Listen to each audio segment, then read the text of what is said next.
বিচারকের সামনে সাংবাদিক পেটানোর যে ঘটনাটি ঘটল রাস্তাঘাটে না, বিচারক এজলাসে, সরকার কি চাইলে যারা ঘটনা ঘটিয়েছে তাদের দুইজনকে ধরতে পারতো না? একটা পৃথিবীর কোনো জায়গায় এর থেকে নিরাপদ কোনো জায়গা হতে পারে? মানুষের অধিকারকে প্রোটেক্ট করবে এর থেকে নিরাপদ কোনো জায়গা তো হওয়ার কথা না। বিচারকের সামনে আপনি যখন দাঁড়াবেন, আপনি গরিব হন, আপনি ধনী হন, বিচারক তো সবাইকে সমানভাবে দেখবে। সেখানে একজন সাংবাদিক পরিচয় দেওয়ার পর তাকে যেভাবে পেটানো হলো, সরকারের কি কোনো ধরনের কোনো কথা বা বক্তব্য আপনি দেখেছেন? না। তার অর্থ হলো সরকার হাত পা গুটিয়ে বসে আছে।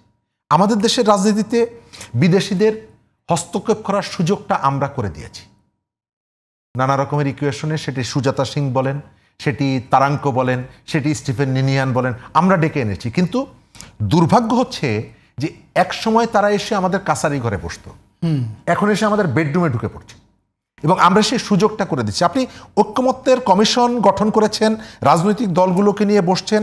ঐক্যমত্যের কমিশন বাংলাদেশে অন্য কোনো রাষ্ট্রদূতের সাথে না বসে কেন আমেরিকান রাষ্ট্রদূতের সাথে বসবে? বসবেন তার বাসায় গিয়ে, তার বাসায় কাগজপত্র সহ। প্রশ্নটা এটি কিন্তু একেবারে খুব গুরুত্বপূর্ণ একটা প্রশ্ন। এটি কেন করতে হবে?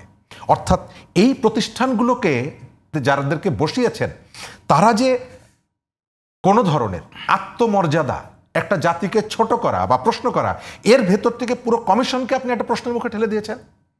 আপনি বসবেন, আপনি বসতে পারেন, আপনি সবাইকে ডেকে বসেন যে আমাদের গণতান্ত্রিক উত্তরণের ক্ষেত্রে আমরা এই ধরনের কতগুলো ইনিশিয়েটিভ নিচ্ছি, তোমরা যেহেতু আমাদের ডেভেলপমেন্ট পার্টনার, তোমরা আমাদের সঙ্গে একসাথে কাজ করি, তোমাদের কোনো ওপিনিয়ন আছে কিনা আমাদেরকে বলো।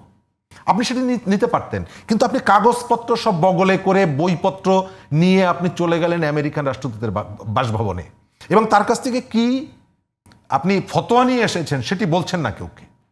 ইলেকশন কমিশনারকে কেন তার সঙ্গে বসতে হবে?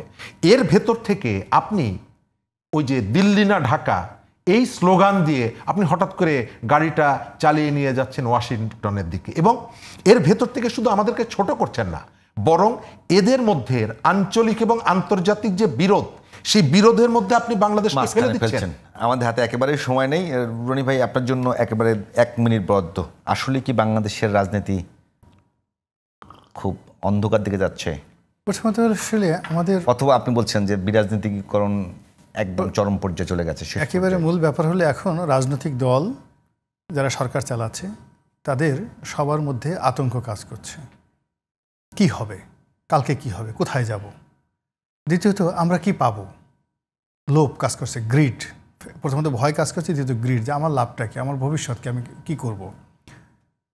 তো এই যে পাওয়ার জন্য আর হারানোর জন্য যে প্রেক্ষাপট দরকার তারা জানে না, না জানার জন্য অজানা আতঙ্ক পেয়ে বসছে।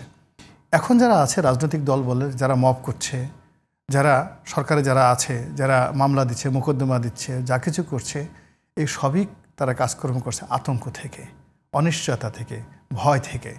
এর ফলে কি হচ্ছে, আর যাই হোক না কেন রাজনীতি তার গন্তব্যের দিকে যাবে না। রাজনীতি is a such kind of thing যেখানে উন্মুক্ত মঞ্চে আমি ফাঁসির দাবি নিয়ে স্লোগান দেব, যার ফাঁসি চাইব সে আবার আমার কাছে এসে বলবে কেন আমার ফাঁসি চাচ্ছ।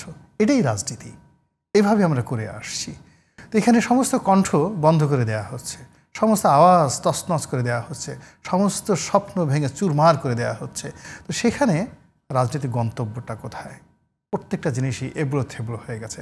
ফলে আমরা একটা অনিশ্চয়তার দিকে এগুচ্ছি। মনে হচ্ছে যে গতকাল যে দিনটা গিয়েছে, আজকের দিনের চেয়ে গতকাল দিনটি ভালো ছিল, আর আগামীকালের দিনটি আজকের দিনের চেয়ে খারাপ দিন আসবে। অথচ আল্লাহর যে নিয়ম, আপনি যখন সঠিক পথে চলবেন তখন গতকালের চেয়ে আজকের দিনটা ভালো যাবে এবং আজকের চেয়ে আগামী দিনটা ভালো যাবে। We are not getting any light. আমরা যে আগামী দিনগুলো কোনো লাইট দেখছি না, কোনো শব্দ শুনতে পাচ্ছি না, আলোও দেখতে পাচ্ছি না, শুধু অন্ধকার আর অন্ধকার। ধন্যবাদ গোলাম মওলা রনি, ধন্যবাদ শরীফুজ্জামান শরীফ। দর্শক, আজ এখানেই শেষ করছি সোনালী লাইফ ইন্স্যুরেন্স সংবাদ সংলাপ। আশা করছি আগামীকাল অন্য কোনো বিষয় নিয়ে আপনাদের সঙ্গে আবারও কথা হবে।